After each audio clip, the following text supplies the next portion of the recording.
আজ 24শে ফেব্রুয়ারি 2025 তারিখে কেশবপাট্টায় কুট্টিকে ফোন করা হয়েছিল। যে কুট্টি বলেছিল যে রতমত দুধ করলে বিয়ে করতে পারবে, নাহলে করাবে না বিয়ে। সেটা রতমত বলে সব কিছু করা হয়েছিল, যুক্তি করে সব করা হয়েছিল। সে কুট্টি বলছে আমাকে কান দেন না, প্রথমত আমি যখন দিয়েছি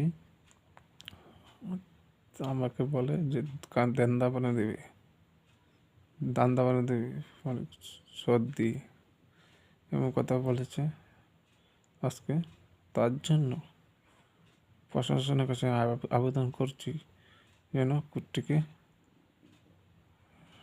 কঠিনতর কঠিন শাস্তি দেওয়ার জন্য আমি প্রশাসনের কাছে আবেদন করছি। জয় হিন্দ।